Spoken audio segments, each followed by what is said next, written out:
వసంతవల్లరికి స్వాగతం. ఈనాటి వసంతవల్లరిలో సుప్రసిద్ధ కథా రచయిత శ్రీ ఆదూరి వెంకట సీతారామమూర్తి గారి రచన ఆత్మధృతి వింటారు.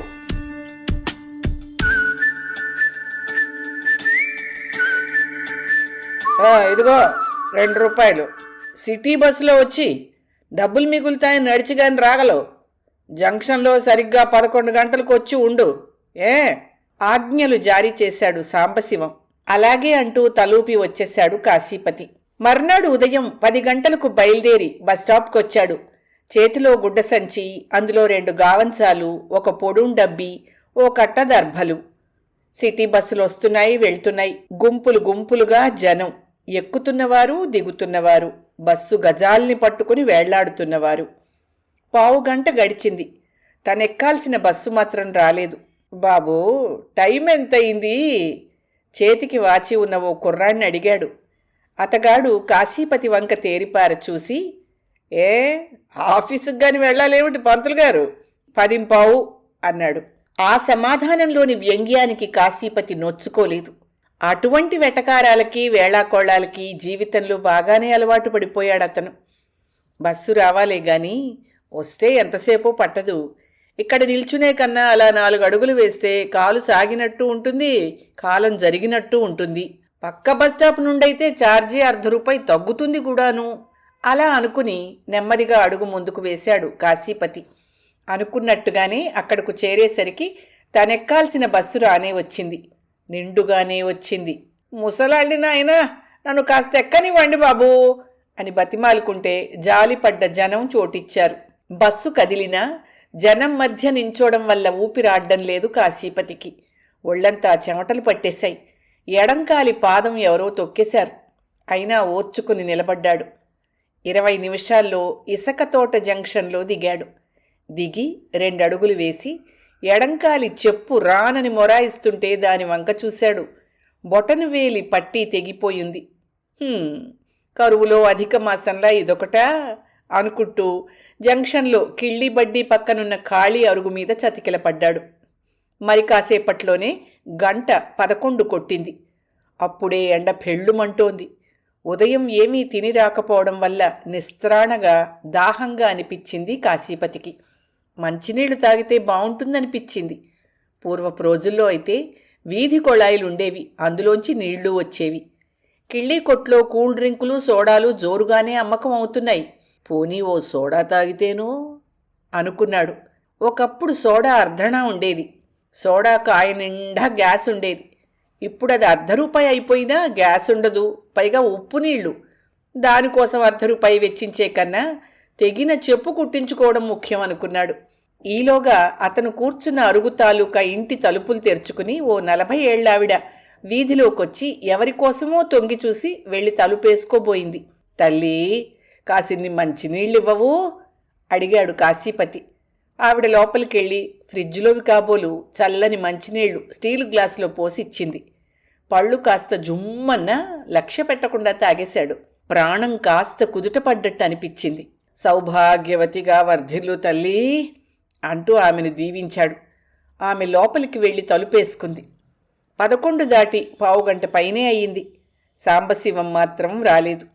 చేతిలో మోటారు బండుంది, ఎంతలో రావాలి అని సరిపెట్టుకుని కూర్చున్నాడు. కాశీపతి కళ్ళకి ఎదురుగా రావి చెట్టు కింద కూర్చున్న చెప్పులు కుట్టే అతను కనిపించాడు. చెప్పు కుట్టడానికి ఎంత అడుగుతాడో? ఖాళీగానే ఉన్నాడు. మరి తను ఎంతిచ్చినా పుచ్చుకోవచ్చునేమో. సాంబశివం వచ్చేలోగా ఈ పనైనా అవుతుంది అనుకుంటూ లేచాడు. ₹1 అవుతుంది బాబో అన్నాడు చెప్పులు కుట్టే అతడు కాశీపతిని చూసి. నా దగ్గర ₹1/2 ఉంది నాయనా, ఎలాగో కాస్త కుట్టి పెడుదు అన్నాడు. నిజానికి అతని దగ్గర మరో ₹1/2 కూడా ఉంది. అతగాడు చెప్పు కుడుతున్నంతసేపు కాశీపతి దృష్టి జంక్షన్ వైపే నిలిపి ఉంచాడు. సాంబశివం ఏ క్షణానైనా రావచ్చు. వచ్చేస్తే తనక్కడ లేడని తిట్లకు లంఘించుకుంటాడు. చెప్పు కుట్టడం పూర్తయింది. సాంబశివం మాత్రం రాలేదు. కొంప తీసి అతనుండమన్నది ఈ జంక్షన్లో కాదాయే అన్న అనుమానం కూడా వచ్చింది కాశీపతికి.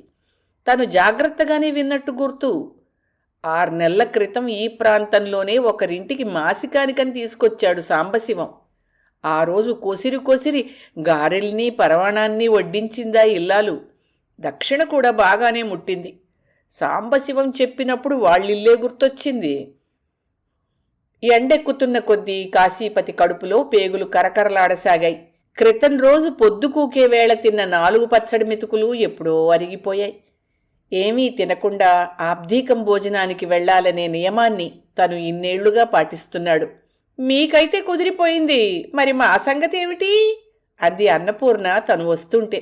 ఈ పూటకెలాగో 4 గింజలు ఎక్కడైనా అప్పు పుట్టించు, నేను వస్తూ తెస్తాగా అంటూ వచ్చేశాడు కాశీపతి. ఇల్లాలు మారు మాట్లాడలేదు. అప్పు తెచ్చిందో లేదో. ఎక్కడిదో 12 గంటల సైరన్ కూడా వినిపించింది. ఆకలిని కోపాన్ని అణుచుకున్నాడు కాశీపతి.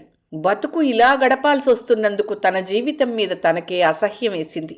కొడుకైనా ఉద్ధరిస్తాడా అంటే ఆ ఆశ కూడా కనుచూపు మేరలో కానరావడం లేదు. కొడుకు నరసింహం 10వ తరగతి ఫస్ట్ క్లాస్లో పాస్ అయ్యాడు. తన కుటుంబంలో ఆ మాత్రం అలా చదివిన వాళ్ళు ఇంతవరకు లేరు. నరసింహం తెలివైనవాడు, చదువు మీద శ్రద్ధాసక్తులున్నవాడు. కాని ఏం లాభం?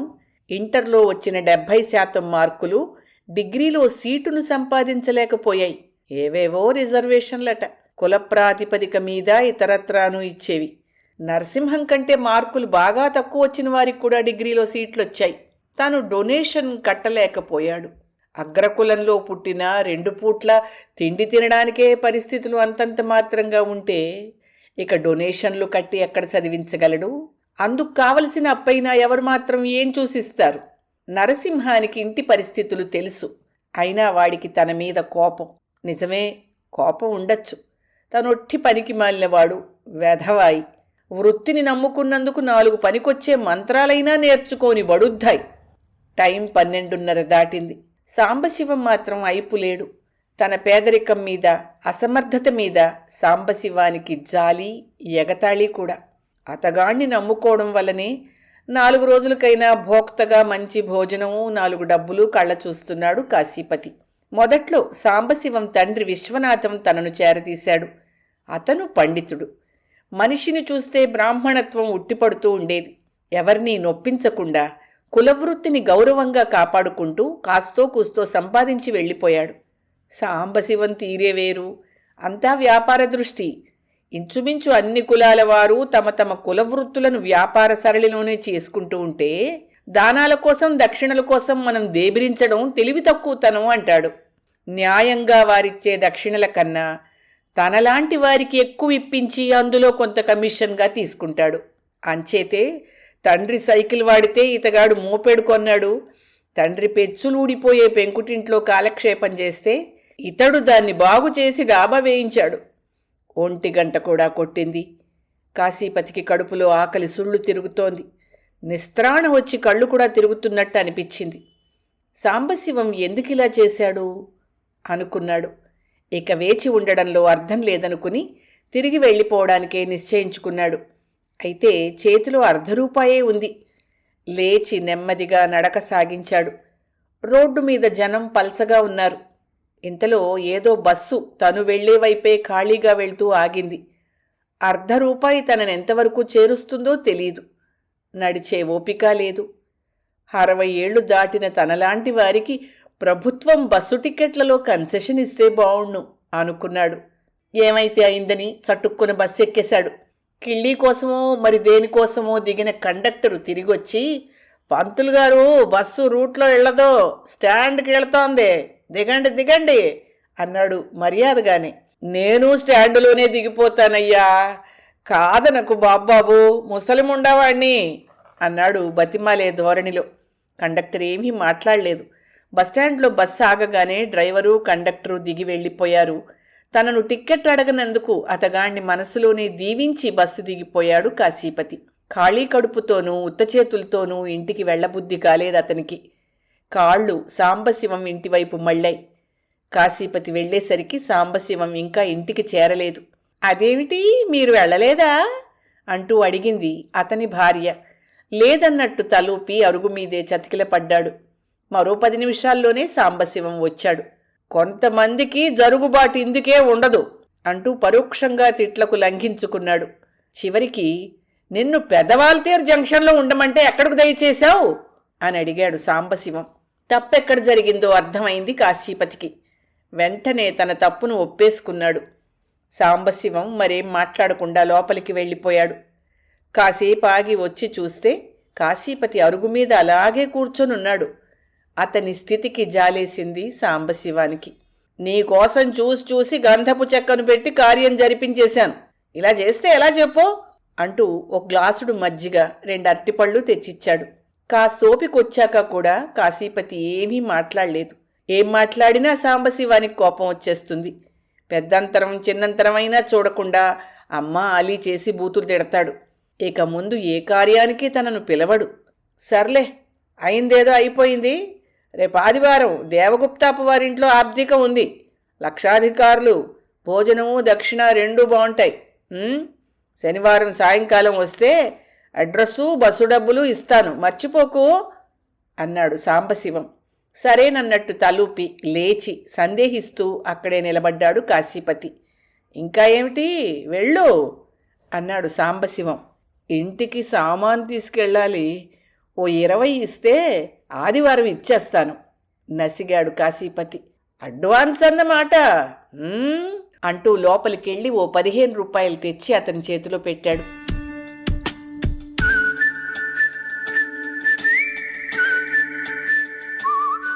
ఆదివారం ఉదయం 11 గంటలకే సాంబశివం ఇచ్చిన అడ్రస్ ప్రకారం డోర్ నంబర్ కనుక్కుని అక్కడే కూర్చున్నాడు కాశీపతి.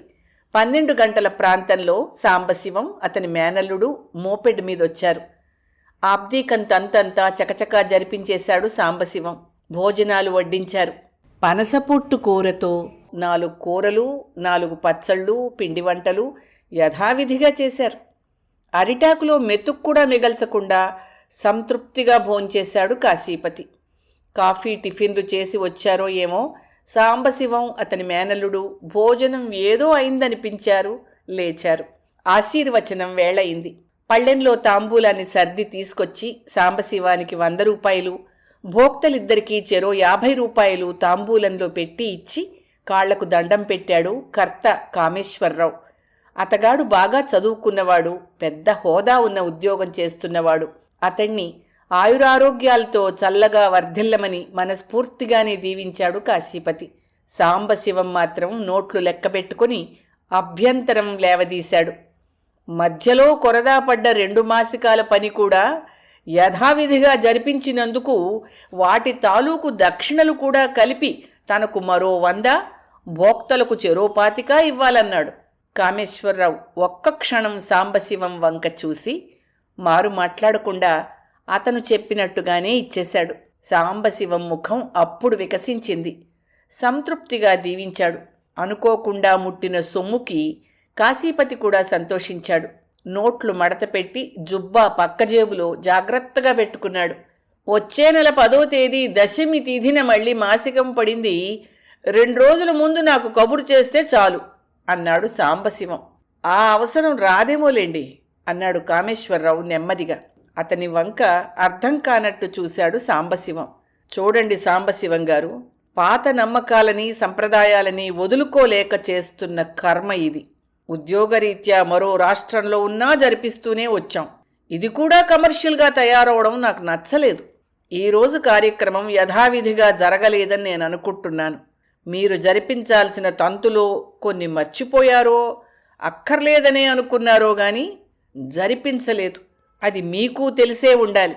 అవకాశం లేక మేం వదిలేసిన మాసికాలకు కూడా మీరు దక్షిణలను రాబట్టుకోవడం కూడా నాకు నచ్చలేదు. ఇటువంటి పితృకార్యాలను జరిపించేటప్పుడు మీ వంటి వారెంత సంతృప్తి పడాలో కర్తలమైన మేము అంతే సంతృప్తి పడాలి కదా. ఇంతకంటే స్వర్గస్థులైన మా తండ్రి గారి పేరు మీద ఆ రోజు కొందరు అన్నార్తులకి ఇంత అన్నం పెడితే మంచిదనిపిస్తోంది అన్నాడు కామేశ్వరరావు. సాంబశివం ముఖంలో నెత్తురు చుక్క లేదు. అయినా సమర్థించుకుందుకేవేవో 4 మాటలు మాట్లాడాడు. మంచి శాస్తే జరిగింది. మనిషికి మరీ అంత స్పీడు దాహము ఉండకూడదు అని మనసులోనే అనుకుంటూ బయటకొచ్చి చెట్టు కింద నిలబడ్డాడు కాశీపతి. సాంబశివం అక్కడికొచ్చాక తను బాకీ ఉన్న 15 రూపాయలు, మామూలుగా ఇచ్చే సాంబశివం కమిషను తీసి అతనికి అందించాడు. ఏమోయ్, నీకు తెలివితేటలు వచ్చేస్తున్నాయే. ఏనాడన్నా భోక్తగా వెళ్ళి 30 కన్నా ఎక్కువ కళ్ళ చూసావా? నేను బేరమాడి రాబట్టింది కూడా నాదే. ఇలా తే అంటూ గయ్యమన్నాడు.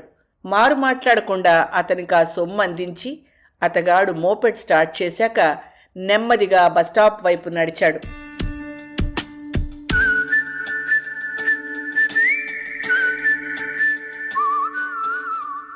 కాశీపతికి ఇల్లు చేరేసరికి 2:30 దాటింది. దారి పొడవునా ఆలోచనలే. ఎందుకో ఈరోజు సాంబశివం ప్రవర్తించిన తీరు మనసుకు కష్టం కలిగించింది.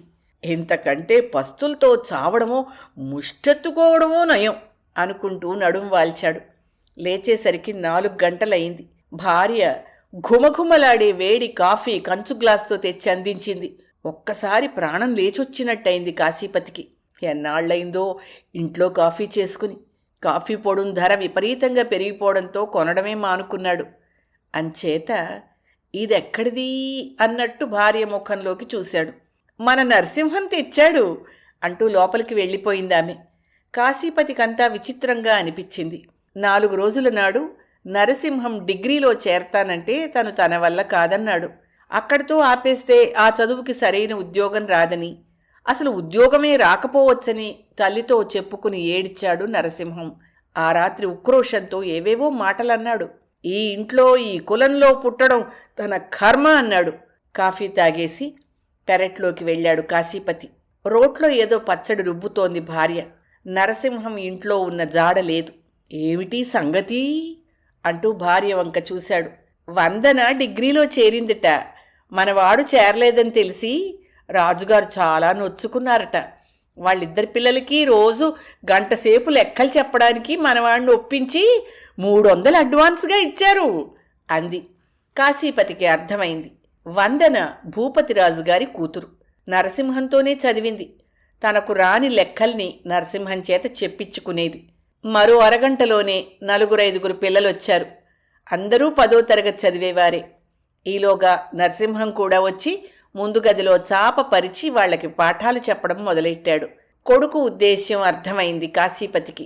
విద్య నిగూఢగుప్తమగు విత్తమ రూపము పురుషాళికిన్ అని చిన్నప్పుడు చదువుకున్న పద్యం గుర్తొచ్చింది. నలుగురికి విద్య నేర్పగల యోగ్యత ఉన్నవారెవరూ జీవితంలో చెడిపోరు అనుకున్నాడు. చొక్కా వేసుకుని అలా పార్కుకెళ్ళి బెంచి మీద కూర్చున్నాడు కాశీపతి. ఆలోచనలన్నీ గతంలోకి మళ్ళాయి.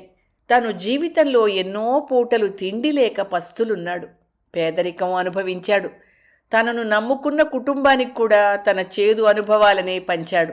అప్పట్లో తను 8వ తరగతి వరకు చదివాడు. కానీ తను చదివిన చదువును పైసలు లెక్కించడానికి తప్ప మరెందుకు ఉపయోగించలేకపోయాడు. జీవితం ఎలాగో అలా గడిచిపోవడం కాదు, సక్రమంగా అర్థవంతంగా గడవాలి. అందులోనే మనిషికి ఆనందం లభిస్తుంది. మరి జీవితాన్ని అర్థవంతంగా మలుచుకునే శక్తి తనకుందా? ఆ రాత్రి కాశీపతి బుర్రలో కొత్తగా ఏవేవో ఆలోచనలు. జీవితంలో ఇంతవరకు ఎవరి మీదో ఒకరి మీద ఆధారపడే బతికాడు. తన శరీర కష్టంతో గాని తెలివితేటలతో గాని పైసా కూడా సంపాదించలేదు. ఒకరికి ఉపయోగపడనూ లేదు. నరసింహం తనలా కాదు, లక్షణంగా చదువుకున్నాడు. ఒకరిపై ఆధారపడకుండా తన జీవనోపాధిని తనే ఎన్నుకోగల ఆలోచనలున్నాయి. ఇక వాడి గురించి చింత లేదు. చింతంతా తన బ్రతుకు గురించే. పుట్టిన ప్రతి జీవికి మరణం తప్పదు. మరణించిన ప్రతి మానవ జీవి స్వర్గంలోనో నరకంలోనో ఉంటారని, వారికి ఈ భూలోకంలో శాంతులు అవి జరిపి వారి ఆత్మలకు శాంతి కలుగ చేయాలని నమ్మకాలు. అనాదిగా వస్తున్న ఆ నమ్మకాల్ని సొమ్ము చేసుకోవడం జరిగింది, జరుగుతోంది, జరగబోతోంది కూడా. ఇన్నాళ్ళు తన కోసమూ ఇతరుల కోసమూ నమ్మాడు. కానీ ఈ మధ్య తనకే నమ్మకం లేకుండా పోతోంది. తను సుష్టుగా భోజనం చేస్తే ఎప్పుడో పంచభూతాల్లో కలిసిపోయిన జీవి ఎక్కడో ఉండి సంతృప్తి పడడమా? ఆలోచిస్తే ఈ నమ్మకాలన్నీ తనలాంటి భుక్తి గడవని వారు ఏర్పరిచినవేమోనని అనిపిస్తోంది. నలుగురిళ్లలోనూ తృప్తిగా తిని వాళ్ళిచ్చిన దానధర్మాలతో కుటుంబాన్ని పోషించుకుంటున్న తను బ్రతికుండిగాని మరణించిగాని ఎవరికైనా ఉపయోగపడగలడా? బ్రతికుండగా లేంది మరణించేం ఉపయోగపడతాడు? పంచభూతాల్లో లీనమైపోవడం తప్ప. తను అట్టే చదువుకోలేదు కనుక తన ఆలోచనలు, తన మేధ నలుగురికి ఎలాగూ ఉపయోగపడవు. ఎందరి దానాలతోనో పెరిగిన ఈ శరీరం మానవాళికి ఏమాత్రమైనా ఉపయోగపడదా? కాశీపతిలో ఈ విచికిత్స ప్రారంభమైన రోజు నుంచి అతనికి రాత్రులు సరియైన నిద్ర పట్టేది కాదు. పగటిపూట కూడా పరధ్యానంగానే ఉండేవాడు. 4-5 మార్లు సాంబశివం కబురు పెట్టినా వెళ్లలేదు. రాజుగారి సిఫార్సుతో నరసింహానికి ఓ ఇన్సూరెన్స్ కంపెనీలో టెంపరరీ ఉద్యోగం వచ్చింది. దానికి తోడు సాయంత్రాలు ప్రైవేట్లు ఉండనే ఉన్నాయి. దసరా రోజులు దగ్గర పడ్డాయి. సాంబశివానికి పని ఒత్తిడి ఎక్కువై మనుషుల అవసరం వచ్చి కబురు మీద కబురు పంపడం మొదలెట్టాడు. ఇక తన ఆ వృత్తి చేయలేడనిపించింది కాశీపతికి. ఆ విషయమే సాంబశివానికి కబురు పంపాడు. పోనీ వెళ్ళరాదు, ఇన్నాళ్ళు చేసిన వృత్తేగా, ఏం కష్టపడిపోవాలని? వేణీళ్లకు చన్నీళ్లలా 4 డబ్బులు వస్తాయి కదండీ అంది అన్నపూర్ణ. ఆమె మాటలు విన్నాడే గాని కాశీపతి ఏమీ మాట్లాడలేదు. పోన్లే అమ్మా, చేసినన్నాళ్ళు చేశాడు. కులవృత్తి అయినా ఈ రోజుల్లో వాటి విలువలు తగ్గిపోయాయి. ఇంత వయసొచ్చాక ఆ సాంబశివం చుట్టూ తిరిగి ఆయన చేత మాటలెవరు పడమన్నారు అన్నాడు నరసింహం. కొడుకు తనకే సపోర్ట్ ఇవ్వడం కాశీపతికి సంతోషం అనిపించింది. అయినా నోరు మెదపలేదు. పగటిపూట భాగవతమో రామాయణమో చదవడం, సాయంకాలాలు సాయిబాబా మందిరానికి పురాణ కాలక్షేపం కోసం వెళ్లడం, అప్పుడప్పుడు ఇంటి వద్ద తనకి నచ్చిన పురాణ కథల్ని, ఇతర ప్రాపంచిక విషయాల్ని అవి కూడా తెలియని వారికి చెప్పడం రోజులిలా గడుస్తున్నాయి. కాశీపతికి ఒక్కొక్కప్పుడు ఆశ్చర్యం కలుగుతుంటుంది. తనిలా రిటైర్మెంటు జీవితానికి అలవాటు పడ్డాకనే పుస్తక పఠనం అలవాటైంది. అవకాశం ఉన్నంత వరకు దేశ పరిస్థితుల్ని, ప్రపంచ వార్తల్ని తెలుసుకుంటున్నాడు. కోవెల్లో ఏర్పడ్డ కాస్తంత పరిచయాన్ని పెంచుకుని తన వయసే ఉన్న వీధి చివర గవర్నమెంటు ప్లీడరు రామచంద్రరావు గారి ద్వారా మరెన్నో విషయాలు గ్రహిస్తున్నాడు. ఒకప్పుడు అన్ని దానాల్లోకి అన్నదానం గొప్పదనేవారు. ఇప్పుడు నేత్రదానం గొప్పదట. మనిషి చనిపోయిన కొద్ది గంటల్లో నేత్రాలు తీస్తే అవి చూపులేని వారి జీవితంలో ఒక జీవితకాలం వెలుగును ప్రసాదించగలవట. మనిషి శరీరపు లోపలి భాగాలలో ముఖ్యమైన కిడ్నీలను పవిత్రమైన వైద్యవృత్తి చేస్తున్న డాక్టర్లు ఆపరేషన్ పేరుతో దొంగతనంగా తీసి అమ్ముకుంటున్నారట. అమెరికాలో జీవితావసరాల కోసం వెతుక్కోనవసరం లేదుట. ఇలా ఎన్నో విషయాల్ని ఇప్పుడిప్పుడే తెలుసుకుంటున్నాడు కాశీపతి. తెలుసుకున్న కొద్దీ ఆశ్చర్యం. తనిన్నాళ్ళు జంధ్యాలు ఒడుక్కుంటూ ఏ సాంబశివం ఇంటి అరుగు మీదో లేదా రామ్ మందిరం జంక్షన్లోనో వృత్తికి భుక్తికి సంబంధించిన విషయాలు మాట్లాడుకుంటూ నూతిలో కప్ప జీవితం గడిపేశాడు. గడిచిపోయిన జీవితం గురించి బాధపడ్డా గడపబోయే జీవితం తనకు సంతృప్తినిస్తుందనే ఆలోచన కాశీపతినిప్పుడు ధైర్యంగా ఉంచుతోంది. తన జీవిత గమనం మారినట్టే ఇంట్లో పరిస్థితులు చక్కబడుతున్నాయి. కొత్త వస్తువులు ఒకటి అరా ఇంట్లో చోటు చేసుకుంటున్నాయి. అన్నపూర్ణ ముఖంలో సంతోషరేఖలు వెల్లివిరుస్తున్నాయి. మొదటి నెల జీతం అందగానే నరసింహం తల్లికి ఆమె ఎన్నాళ్లుగానో కలలు కంటున్న నెమలి పింఛన్ రంగు కల్నేత చీర కొన్నాడు. తనకి ఓ గ్లాస్కో పంచె, తెల్ల లాల్చీ కొన్నాడు. కావిరంగు పంచెలు, గావంచాల స్థానే మల్లెపువ్వుల్లాంటి ఆ బట్టలు తన శరీరానికే కొత్త విలువను తెచ్చిపెట్టినట్టు భావించాడు. ఆ విషయమే అంటే, పోన్లేవయ్యా కాశీపతి, జీవితమంతా ఒకేలా గడపాలని ఎక్కడుంది అనేవారు రామచంద్రం గారు. తిరుపతి, కంచి, కాళహస్తి వెళ్లే తీర్థయాత్రల బస్సు తమ ఊరు నుంచి బయలుదేరుతోందని, వీధిలోని చాలామంది వెళ్తున్నారని కొడుకుతో చెప్తే ఇద్దరినీ బయలుదేరి వెళ్లమన్నాడని భార్య ఆ రాత్రి ఆనందంగా చెప్తోంటే ఆశ్చర్యంగా విన్నాడు కాశీపతి. అన్నపూర్ణకు ఆనందం కాక, పెళ్ళయ్యాక తను తిరుపతి కాదు గదా, ఆమె తాతగారి ఊరు తిమ్మాపురం కూడా తీసుకెళ్లలేదు. ఎప్పుడూ ఆర్థిక ఇబ్బందులే. నాకే తీర్థయాత్రలు చెయ్యాలని లేదు అన్నపూర్ణ. ఆ సర్వాంతర్యామికి నేను ఇప్పుడిప్పుడే దగ్గరవుతున్నాను. ఇది చాలు నాకు అన్నాడు. ఏదో చెప్పబోయిన భార్యను వారించి, మరేమీ చెప్పకు, మనిద్దరం వెళ్తే నరసింహానికి కూడా ఇబ్బందే. నీ అంత బాగా కాకపోయినా ఏవో 4 గింజలు నేను 2 పూట్లా ఉడకేసి పెట్టగలను అన్నాడు. భర్త పట్టు తెలిసిన ఆవిడ మరేం మాట్లాడలేకపోయింది.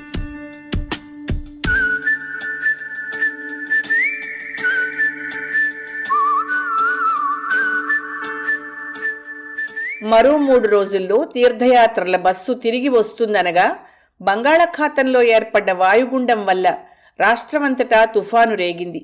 నదులు పొంగి, చెట్లు కూలి, రహదారులు మూసుకుపోయి ఆస్తి జన నష్టం చాలానే జరిగింది. నువ్వు కూడా వెళ్లాల్సింది నాన్న, అమ్మకు తోడుండేవాడివి, ఒక్కతే ఏ ఇబ్బంది పడుతోందో అన్నాడు నరసింహం ఆనాటి న్యూస్ పేపర్ చూస్తూ. భగవంతుడి దగ్గరకు వెళ్లేవారికి వేరే తోడెందుకు అనబోయి ఊరుకున్నాడు కాశీపతి. 3వ రోజుకు తుఫాను శాంతించింది. ఆ రోజు తీర్థయాత్రల బస్సు తిరిగి రావాలి. నరసింహం ఆఫీస్ నుంచొచ్చి తల్లి ఇంకా రాలేదని తెలుసుకుని కాసేపు కాలుగాలిన పిల్లిలా తిరిగి బయటికెళ్ళిపోయాడు. కాశీపతి ఆ సాయంకాలం బయటికి వెళ్లకుండా ఇంటి పట్టునే ఉండిపోయాడు. రాత్రికెలాగూ అన్నపూర్ణ వస్తుందని బంగాళదుంపల ముక్కలు ఎర్రగా వేయించాడు. అల్లం పచ్చడి చేసి ఇంగువ చారు పెట్టాడు. 6, 7, 8 గంటలు గడిచిపోయాయి. ఆకాశంలో మబ్బులు కమ్ముకుని చలిగాలి వీచడం మొదలెట్టింది. 9 గంటలకు నరసింహం వచ్చాడు. అతని ముఖంలో ఆందోళన, చికాకు. ఏమైందన్నట్టు ఎదురు వెళ్ళాడు కాశీపతి. ఎప్పుడూ నీ మొండి పట్టుదలే గాని ఒకరి మాట ఎప్పుడు విన్నావు గనక ఇప్పుడు చూడు, ఇద్దరం ఉండి అమ్మనొక్కదాన్నే పంపించాం అన్నాడు నరసింహం. మౌనంగా వీధరుగు మీదకి నడిచాడు కాశీపతి. అంతవరకు లేని భయమేదో మనసులో చిన్నగా ప్రవేశించి క్రమంగా పెద్దది కాజొచ్చింది. భార్యను తలుచుకుంటే మనసంతా బరువెక్కిపోయింది. 17 ఏళ్ల వయస్సులో తన ఇంటికొచ్చింది అన్నపూర్ణ. తల్లి తండ్రి చిన్నప్పుడే పోతే మావయ్య దగ్గరుండి పెళ్లి జరిపించాడు. ఆనాటి నుంచి కష్టాల కడలిలాంటి తన జీవితంలో తనతో పాటు అవిశ్రాంతంగా ఈదుతోంది. 3 పిల్లల్ని మోసి కని గర్భశోకం అనుభవించింది. వయసుడిగే వేళకి అపురూపంగా మిగిలిన నరసింహాన్ని సింహాద్రి అప్పన్న ప్రసాదంగా నమ్మింది. చినుకులు చిన్నగా మొదలవడంతో లోపలికొచ్చాడు కాశీపతి. మంచం మీద పడుకుని ఏదో పుస్తకం చదువుకుంటున్నాడు నరసింహం. అన్నం చల్లారిపోతోంది, తినరాదు అన్నాడు గుమ్మం వద్ద నిలబడి. నాకాకలిగా లేదు, నువ్వు తినే అన్నాడు నరసింహం. నరసింహం తనకంటే ఎక్కువ ఆందోళన పడుతున్నట్టు అర్థమైంది కాశీపతికి. వంటింటి తలుపు దగ్గరగా వేసి తన గదిలోకి వెళ్ళి మంచం మీద మేను వాల్చాడు. ఏవేవో ఆలోచనలు ఎప్పటివో కందిరీగల్లా ముసురుకోనారంభించాయి. నరసింహం పుట్టినప్పుడు అన్నపూర్ణ 5 రోజులు ప్రభుత్వాసుపత్రిలో నిస్సహాయంగా ఉండిపోవడం, మరోమారెప్పుడో మలేరియా వచ్చి ఆమె మంచాన పడితే బలమైన ఆహారం కూడా ఇవ్వలేని స్థితిలో తానుండడమే కాకుండా భోక్తగా ఎవరింటికో వెళ్ళి సుష్టుగా భోంచేసి రావడం, ఇలా అన్నీ తన నిస్సహాయ ఆర్థిక స్థితిని గుర్తుచేసే జ్ఞాపకాలే. ఎప్పుడు నిద్రలోకి ఒరిగిపోయాడో. ఒక రాత్రి వేళ ఒళ్లంతా చెమటలు పట్టేసి నాలిక పిడచకట్టుకుపోతున్న సమయంలో మెలకు వచ్చింది. నెమ్మదిగా లేచి గ్లాసుడు మంచినీళ్లు తాగాడు. కడుపులో ఏదో అలజడి, ఛాతిలో ఏదో బరువుగా మొదలైన నొప్పి. నరసింహం గాఢ నిద్రపోతున్నాడు. బయట ధారలు ధారలుగా వర్షం. అన్నపూర్ణకేం కాకూడదు భగవంతుడా మనసులోనే మొక్కుకున్నాడు కాశీపతి. భగవంతుడి దగ్గరకు వెళ్లేవారికి వేరే తోడెందుకు అని నరసింహంతో అనబోయి అనని మాటలు మరోలా ధ్వనించాయి. మనసులో ఎక్కడో ఏదో కీడు సంశయాత్మకంగా దిండు పైకి జరుపుకొని జారబడి దుప్పటిని గుండెల వరకు కప్పుకున్నాడు.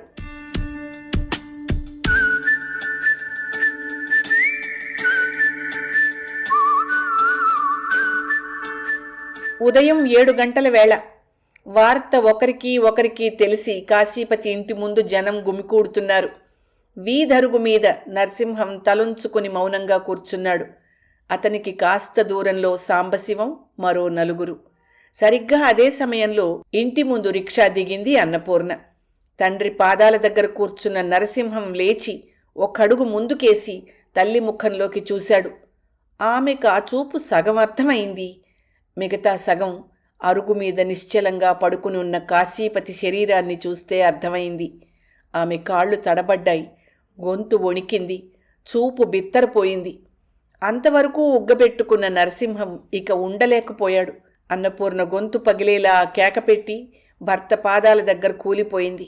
ఆ సర్వాంతర్యామికి ఇప్పుడిప్పుడే దగ్గరవుతున్నాను అంటే ఏమిటో అనుకున్నానండి.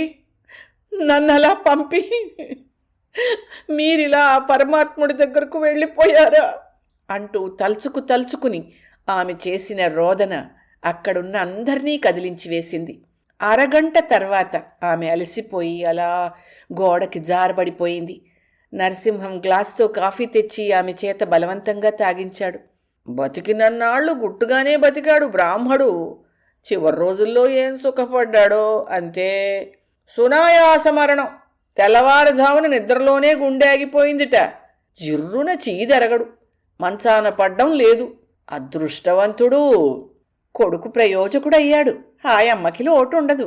నలుగురు అనుకుంటున్న మాటలు అన్నపూర్ణ చెవిన పడుతున్నాయి. నరసింహం, అమ్మగారు కూడా వచ్చేశారు కాబట్టి ఇక జరగాల్సిన కార్యక్రమం గురించి ఆలోచిస్తే మంచిది. రాత్రంతా కురిసిన వర్షం తెరిపిచ్చింది. మళ్ళీ ఎప్పుడు మూస్తుందో అంటూ సాంబశివన్ లేచి నించున్నాడు. నరసింహం బేలకళ్లతో అతని వంక చూశాడు. సరిగ్గా అదే సమయంలో గవర్నమెంట్ వారి అంబులెన్స్ ఒకటి ఇంటి ముందు ఆగింది. అందరూ ఆశ్చర్యంగా అటువైపు చూసేలోగానే ముందు సీట్లోంచి ప్లీడర్ రామచంద్రం గారు, ఆసుపత్రికి చెందిన 2 డాక్టర్లు క్రిందికి దిగారు. ఏమి జరగబోతున్నది అక్కడున్న ఎవరికీ అర్థం కాలేదు. రామచంద్రం గారే నెమ్మదిగా నరసింహాన్ని దగ్గరకు పిలిచి విషయం చెప్పారు. ఆ తర్వాత అన్నపూర్ణతోనూ వివరంగా చెప్పారు. అన్నపూర్ణ, నరసింహం ఏడవడం మర్చిపోయి కొయ్యబొమ్మలైపోయారు. కాశీపతి ఇలా చేస్తాడని గాని, తమ కుటుంబాల్లో కనీవినీ ఎరుగని ఇటువంటి పరిస్థితి ఏర్పడుతుందని గాని వారు కల్లో కూడా ఊహించలేదు. అటువంటి ఆలోచన కాశీపతిలో కలగడానికి గల కారణాలు వారికి అవగతం కాలేదు. రామచంద్రం గారు కూర్చుని చెప్పడం మొదలెట్టారు. నిజానికి మొదట ఆయన అన్నప్పుడు నాకు ఆశ్చర్యమే అనిపించింది. అతని దానగుణం గొప్పదే అనిపించింది. ఎప్పటికప్పుడు విషయాన్ని దాటవేస్తూ వచ్చినా పట్టు విడవకుండా తను అనుకున్నది జరిపించే వరకు ఊరుకోలేదు కాశీపతి. జీవితంలో తనెవరికీ ఉపయోగపడలేకపోయాననే చింతే చివరి రోజుల్లో ఆయనలో కనిపించింది. బహుశా ఈ పని నా చేత జరిపించడానికే నాకు దగ్గరయ్యాడా అనిపిస్తోంది. కొన్నాళ్లు నేత్రాలు దానం చేస్తానన్నాడు. మరి కొన్నాళ్లు కిడ్నీ ఇచ్చేస్తానన్నాడు. 4 రోజుల క్రితం మరణానంతరం తన శరీరాన్ని వైద్య కళాశాలకిచ్చేటట్టు రాయించమని కాగితాలు తెచ్చాడు.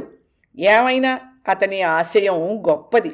చచ్చాక పిడికెడు బూడిదగా అయ్యే కంటే ఆ శరీరం ఎవరికైనా ఉపయోగపడితే చాలు అన్నాడు. మరణానంతరం జరిపే తంతులో నమ్మకాలు సన్నగిల్లాయన్నాడు. వేదికలెక్కి నేత్రదానాలు చేయాలి అని ప్రసంగించే ప్రముఖులు కూడా ఆ పని చేయగలరో లేదో గాని కాశీపతి మాత్రం ఏ ఆర్భాటమూ లేకుండానే తన శరీరాన్నే వైద్య ప్రయోగశాలకు దానమివ్వాలనుకున్నప్పుడు నేను కాదనలేకపోయాను. కానీ ఇంత త్వరలోనే అతని కోర్కెనిలా తీర్చవలసి వస్తుందనుకోలేదు. అయితే ఇటువంటి దానం చేస్తున్నప్పుడు అతనితో పాటు అతని కుటుంబ సభ్యుల సమ్మతి కూడా అవసరం. అందుకోసమే ఈ ఉత్తరం మీ పేరున నాకు రాసిచ్చాడు అంటూ ఓ కవర్ అందించారు. మాట పెగలని మౌనంతో కవరు విప్పాడు నరసింహం. జీవితంలో ఎందరినుంచో ఎన్నో దానాలను అందుకున్న నేను నా మనసుకు నచ్చిన ఈ దానాన్ని చేస్తున్నాను. ఇది నా శక్తికి మించినది కాదు, నా ఆత్మతృప్తి కోసం. కాదనకండి అని ఉంది ఆ ఉత్తరంలో. మరి కాసేపట్లోనే కాశీపతి భౌతిక దేహాన్ని ప్రభుత్వ అంబులెన్స్లోకి ఎక్కించారు.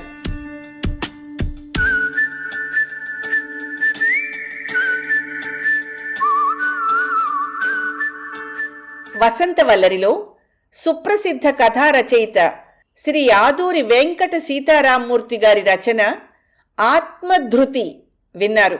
ఈ కథ ఫిబ్రవరి 1998 నాటి రచన జన్మదిన ప్రత్యేక సంచికలో ప్రచురితమైంది.